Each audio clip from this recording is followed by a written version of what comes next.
this moment, it's 8:47 a.m. on March 22nd, 2025. Howard Pierce walks into conference room C on the fourth floor of Titan Defense Systems, and there's Madison Walsh, the new VP Operations who's been here all of 8 weeks, sitting at the head of the table in a navy blazer with Rachel Torres from HR right beside her. That manila folder is already open on the table. Howard knows immediately what's about to happen. But what Madison doesn't know is that Howard has been carrying a signed document in his home safe for 7 years. A document that's about to turn this entire conversation upside down. My name is Howard Pierce. I'm 47 years old, been at Titan Defense Systems for 15 years now. Let me back up and tell you the whole story, because the context makes this so much better. I got to the office at 6:35 a.m. on that Tuesday morning. I remember because it was the day after President's Day and the parking lot was nearly empty, except for security and a white Tesla Model S I'd never seen before. Strange, but I didn't think much of it. Badged in through the security checkpoint, took the elevator up to the fourth floor, walked past all the empty cubicles to my workstation. Corner spot by the server room, not fancy, but it's where I've been sitting since March 2010. Set down my coffee, opened my laptop, and there it was. One calendar invite marked priority. Scheduled for 8:45 a.m., subject line, role optimization review, mandatory attendance. I just stared at that for a second because you know what that means, right? Nobody sends you a meeting invite with that kind of language unless something's about to change. I clicked on it, attendees. Me, Madison Walsh, our new VP Operations who'd been here for 8 weeks, and Rachel Torres from HR. My stomach tightened a little. Not panic exactly, more like when you hear incoming artillery, and you know it's going to be close. Let me give you some context about who I was at this company. Howard Pierce, 47, Senior Defense Systems Engineer, started here in 2010 after 6 years in the Navy, cryptologic technician rate. Did 2 deployments to the Persian Gulf, worked signals intelligence, earned my security clearances the hard way. My official job description said I was responsible for network security maintenance, user authentication systems, and classified data protocols. Pretty standard stuff for a defense contractor. Starting salary was $72,000. By March 2025, I was making $8,000 base plus an 8% annual bonus if we hit Pentagon benchmarks. But here's the thing. My actual job and my job description hadn't matched in about 12 years. When you work somewhere for over a decade, especially in defense cybersecurity, you end up absorbing responsibilities that nobody else wants to touch or knows how to handle. It starts small. You patch one vulnerability outside your scope because it's blocking mission-critical systems. Then someone asks you to handle the next one. Then it becomes your domain, and before you know it, you're the only person in the building who understands how half the classified infrastructure actually works. I was that person. Let me give you some examples. The company's entire secure communications network, the system we used for all Pentagon correspondence and classified file transfers, was something I'd built from scratch in 2016 because our old setup was compromised in a security audit and took 48 hours to verify each transmission. The Pentagon wasn't happy about that timeline. I automated the whole thing with military-grade encryption protocols, the same stuff I'd worked with in the Navy. We went from weekly secure updates to real-time classified communications. Nobody asked me to do it. I just did it because I knew how. Saved the company probably 60 hours of security verification per week. That's over 3,000 hours annually. If you value security engineer time at $95 per hour, that's $285,000 in annual savings from one project. Then there was the intrusion detection system. We had this patchwork of tools, some commercial software for basic monitoring, legacy military systems for threat detection, and nothing talked to anything else. Pentagon auditors kept flagging us for gaps in coverage. So in 2018, I built a unified threat assessment platform that integrated everything into one dashboard. Real-time breach alerts, predictive vulnerability warnings, automated response protocols. Our mean time to detect security incidents dropped from 23 minutes to under 4 minutes. Pentagon auditors called it best in class for defense contractors our size. We passed every security review after that. I didn't get a promotion for that. I got a certificate of appreciation and a $500 bonus. Oh, and the vendor relationships. Somehow, I became the primary contact for every single one of our security vendors. Lockheed Martin, Northrop Grumman, our data center provider, our classified network service, our backup systems. If something went wrong with Pentagon contracts, I was the one with direct lines to their security teams. I had their emergency numbers. They had mine. When systems went down at 2 a.m., they called me, not my supervisor. I negotiated our Lockheed contract renewal in 2023 and saved the company $420,000 over 4 years by restructuring our security architecture licensing. I knew their systems better than some of their own engineers because I'd been working with this stuff since my Navy days. But none of this was in my job description. Officially, I was still a senior defense systems engineer. The thing is, I never pushed for a title change. I probably should have, but I liked the work. I liked knowing how all the classified systems connected. I liked being the person leadership came to when something critical broke. It gave me purpose, and honestly, it reminded me of my Navy days when I was the go-to guy for signals intelligence problems that nobody else could solve. Plus, I got decent raises every year, 5% to 8%. And my boss, the former CTO, a guy named Charles Brennan, appreciated what I did. He'd tell me in reviews, "Howard, you're the backbone of our security posture." He understood the value because he'd come up through the technical ranks himself, started as an engineer in the 80s. Charles was old school. He knew that documentation and processes were important, but he also knew that some knowledge lives in people's heads, not in manuals. When the Pentagon would call with urgent security questions, Charles would put them directly through to me. When we had our annual security audits, I was the one briefing the investigators. Charles trusted me to represent the company because I knew the systems inside and out. Charles retired in December 2024. That's when Madison Walsh showed up. Madison was 29 years old, 18 years younger than me, and she came from McKinsey Consulting where she'd spent 3 years optimizing operations for various clients. Me BA from Wharton. Before that, she'd done 2 years at a tech startup that got acquired. She had the credentials, the polished presentation, all the right buzzwords. She talked a lot about operational efficiency and resource optimization and eliminating redundancies. In her first all-hands meeting, I remember this exactly, she said, "We're going to streamline operations. Everyone needs to focus on their core competencies so we can scale systematically." I didn't think much of it at the time. New executives always say stuff like that. They come in, they want to make their mark, they reorganize things. I'd seen it before over 15 years. But then she started asking questions, lots of questions. Who built the secure communications network? Who manages the Pentagon vendor relationships? Who designed the intrusion detection system? Who has access to the classified documentation? And every time the answer came back, Howard Pierce. I could see it in her face during meetings, this kind of confusion mixed with what looked like irritation. Like she couldn't understand why one person had access to so many critical systems. She'd pull up org charts on her laptop during meetings, tracing lines of responsibility, trying to map out who reported to whom and who owned what. The problem was a lot of what I did didn't fit neatly into those boxes. I didn't report to the security manager because I'd been doing security work since before we had a security manager. I didn't report to the network operations team because I'd built half their systems before they were hired. I reported directly to Charles. And Charles understood that some roles evolve organically based on capability and need. Madison didn't see it that way. She saw inefficiency. She saw unclear lines of authority. She saw what she probably thought was poor organizational design. About 6 weeks after she started, she began scheduling one-on-one meetings with people across the engineering division, getting to know the team, she called it.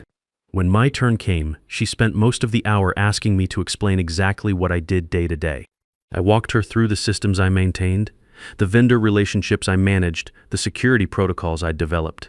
She took notes on her laptop, nodding along, asking clarifying questions about timelines and dependencies. "How much of this is documented?" she asked. "Most of the systems have technical documentation," I said. "User manuals, configuration guides, that sort of thing.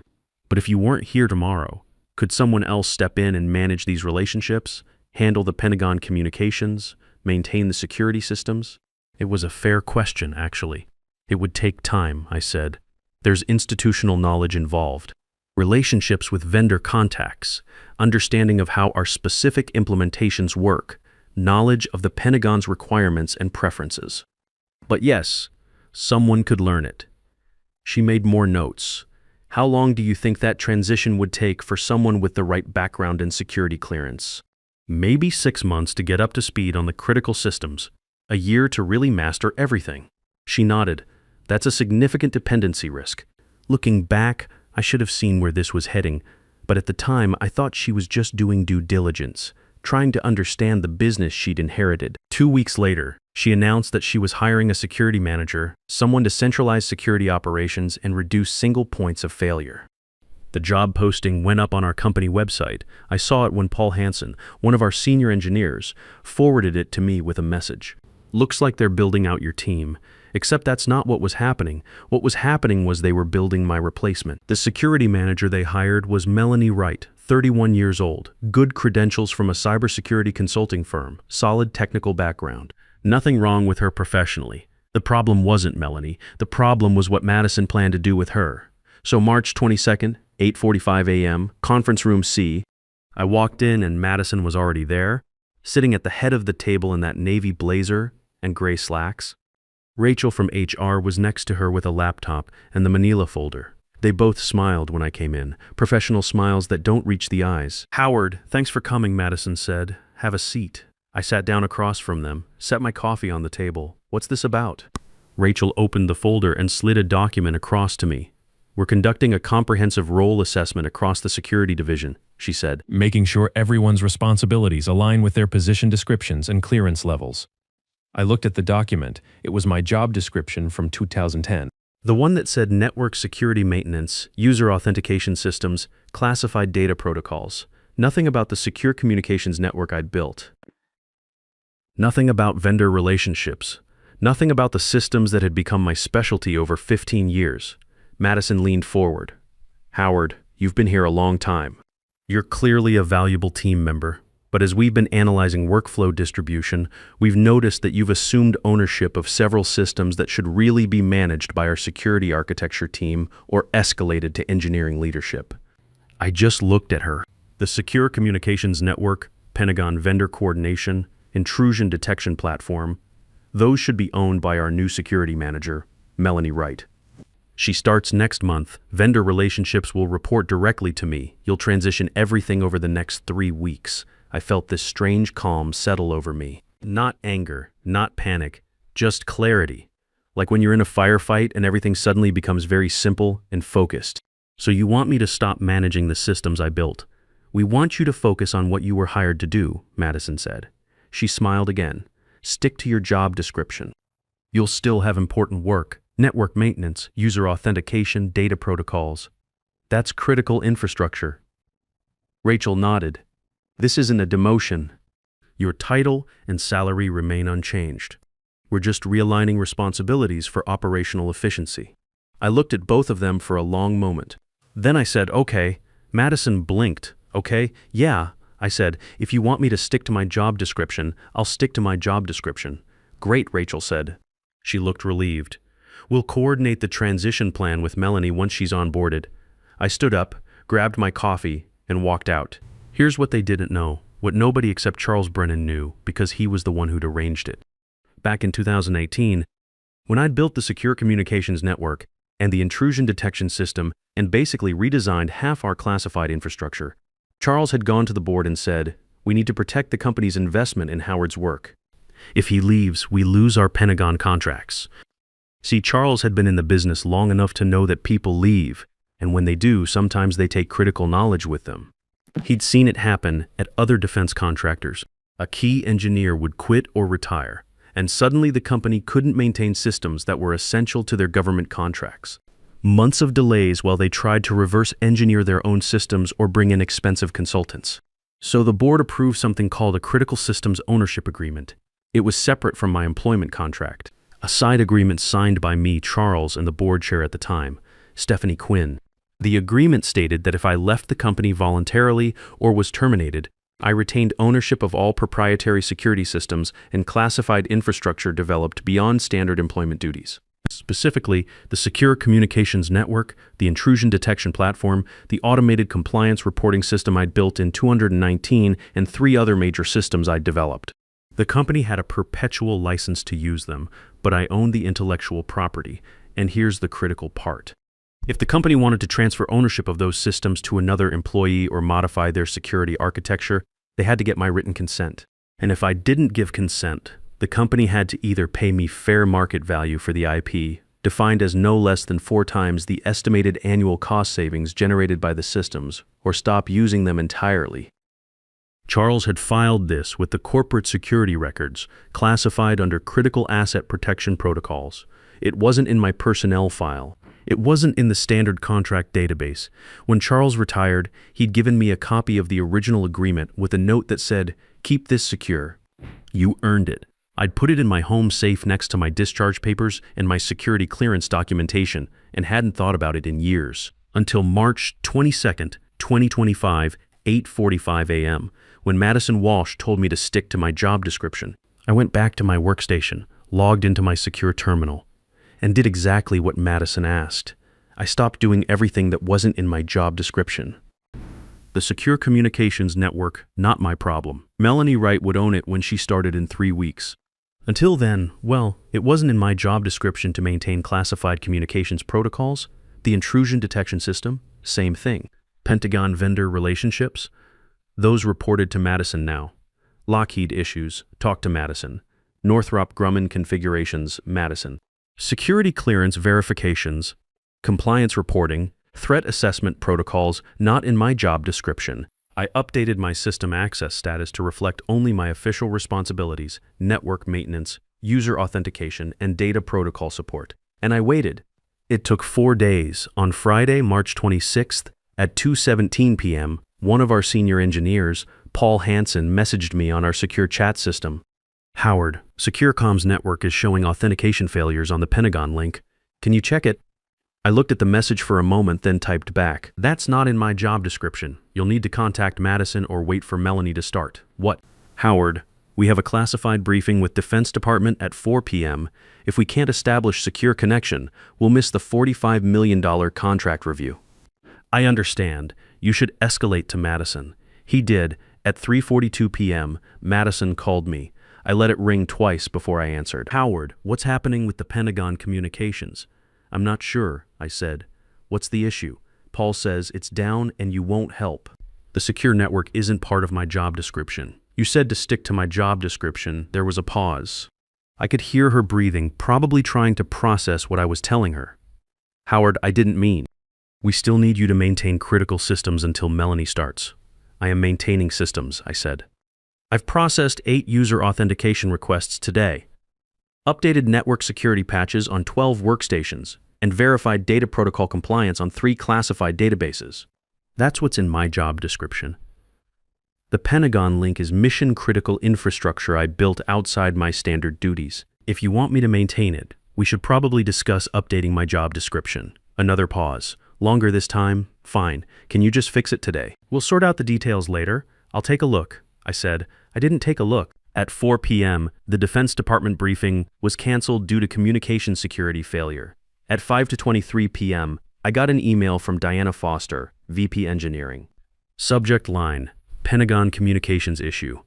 I didn't open it until 7:15 p.m. I replied, "This falls outside my current role scope. Please coordinate with Madison Walsh." That was Friday.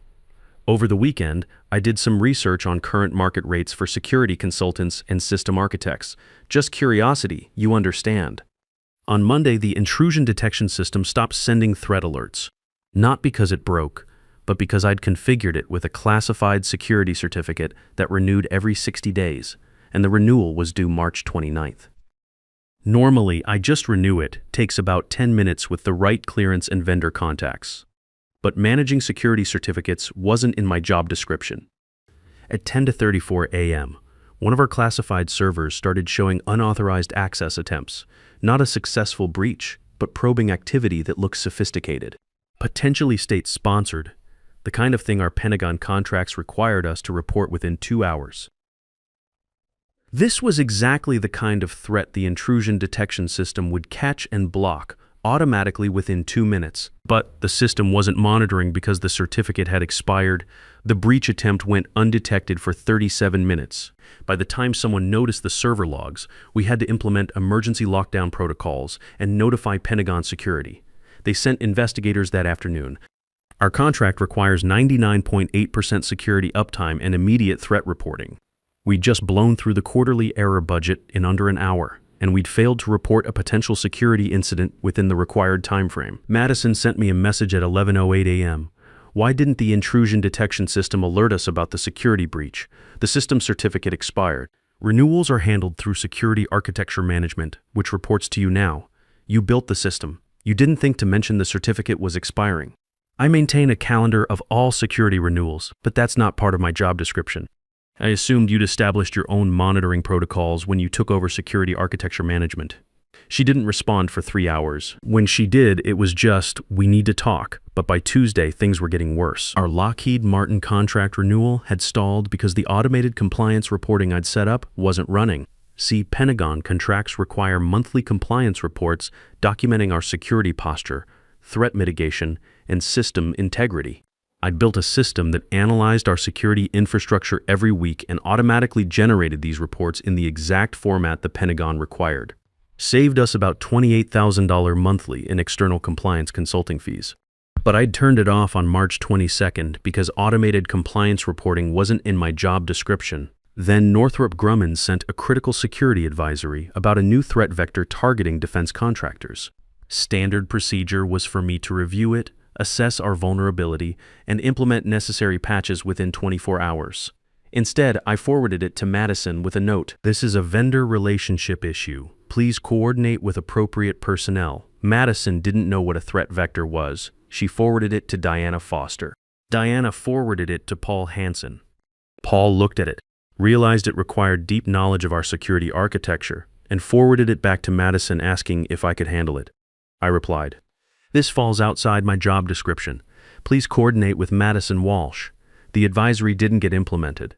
On Thursday morning, April 1st, we detected a sophisticated probe targeting exactly that vulnerability. Not a successful breach, but advanced reconnaissance that triggered automatic Pentagon notification protocols. Within 2 hours, we had Defense Security Service investigators on site demanding explanations for why we hadn't patched a known vulnerability. 6 hours of system downtime while investigators analyzed our network.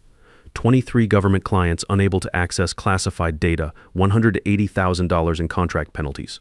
And a formal security violation report that went directly to Pentagon procurement. At 3:15 p.m., I got a calendar invite. Emergency meeting, critical infrastructure continuity. Scheduled for 4 p.m. attendees, me, Madison, Diana Foster, Rachel Torres, and 2 people I didn't recognize. I showed up at 3:58 p.m. Madison was already there looking like she hadn't slept in 48 hours. Deanna was next to her, typing furiously on her laptop with the expression of someone calculating disaster costs. Rachel was there with the same manila folder from before, but her confident demeanor from last week was gone. The 2 unknowns turned out to be Stephanie Quinn, the former board chair now serving as board advisor, and a guy named Lance Rodriguez, outside legal counsel. This was no longer a departmental meeting. This was a legal crisis. Madison started talking before I'd even sat down. "Howard, we need to discuss what's been happening this week." "Okay," I said. "The Pentagon communications link failed. The intrusion detection system is offline. We've had a security investigation. Our contract compliance is compromised. We're facing penalties and possible contract suspension." Her voice was rising. "Every time we ask for your assistance, you say it's not your job." "That's correct," I said. "You told me to stick to my job description." "I'm sticking to my job description." Diana leaned forward. "Howard, you designed these systems. You understand how they work. We need you to restore them." "I understand," I said, "but on March 22nd, Madison told me to focus on my core responsibilities and transition ownership of those systems to other personnel." "I'm just following instructions." Lance, the lawyer, opened his briefcase. "Mr. Pierce, are you refusing to perform work that's essential to the company's government contracts?" "No," I said. "I'm performing all work outlined in my job description. If the company wants me to do additional work, we should probably update my job description and discuss appropriate compensation." Stephanie, the board advisor, was watching me carefully. She was in her mid-60s, silver hair, sharp eyes behind wire-rimmed glasses. She hadn't said anything yet, but I could see recognition dawning on her face. Madison exhaled slowly. "Okay, fine. What would it take for you to just maintain what you've been maintaining until we figure this out?" I reached into my briefcase and pulled out a folder. The one from my home safe. I opened it and slid the document across the table. "Before we talk about that," I said, "I think you should read this." Madison picked it up. "What is this?" "Critical Systems Ownership Agreement, signed in 2018 by me, Charles Brennan, and Stephanie Quinn. It's filed with board minutes from Q3 2018. I'm surprised you didn't come across it during your role assessment." Stephanie's eyes widened. She remembered now. Madison scanned the document. I watched her face change from confusion to understanding to something approaching panic. She handed it to Lance. Lance read it carefully, frowned, and read it again. Is this enforceable? Madison asked. Lance looked at Stephanie. Did the board actually approve this? Stephanie nodded slowly. Yes. Charles brought it to us as critical asset protection.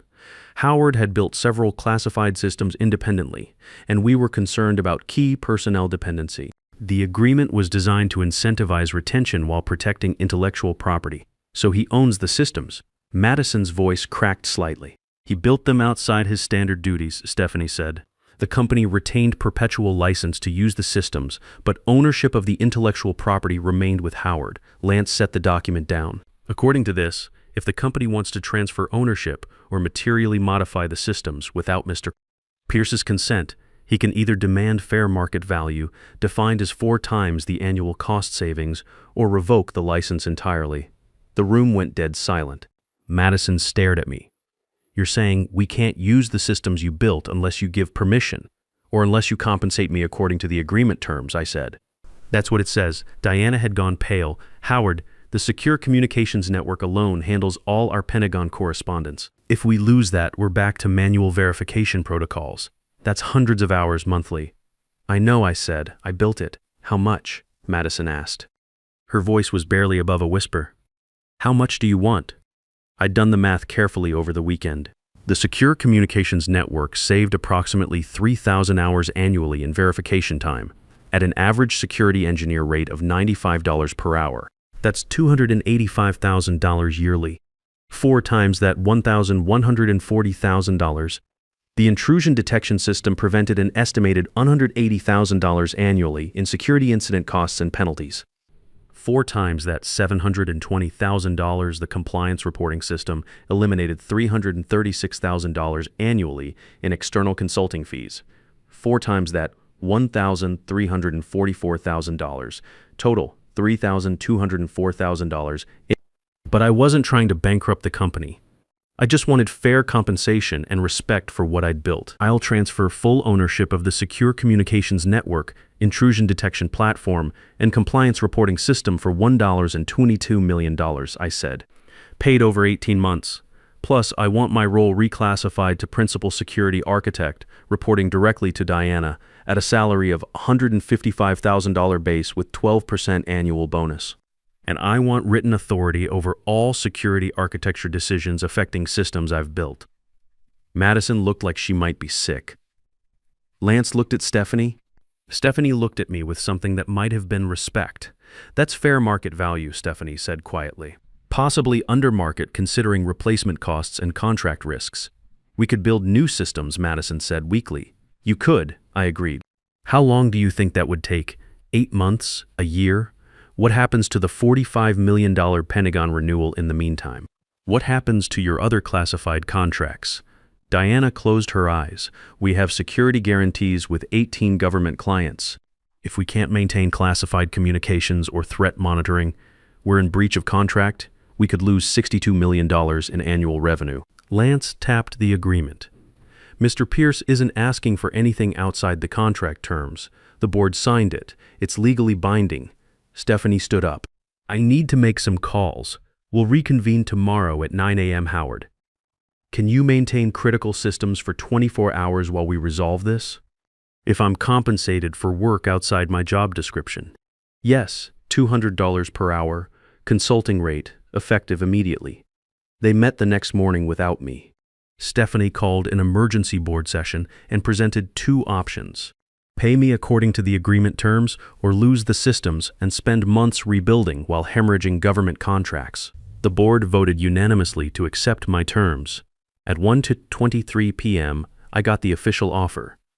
$122 million paid at $66,677 monthly for 18 months. Principal security architect title, $155,000 base salary. Everything I'd requested. The first payment hit my account 3 weeks later. Madison transferred to a different division the following month. Melanie Wright became part of my team instead of my replacement.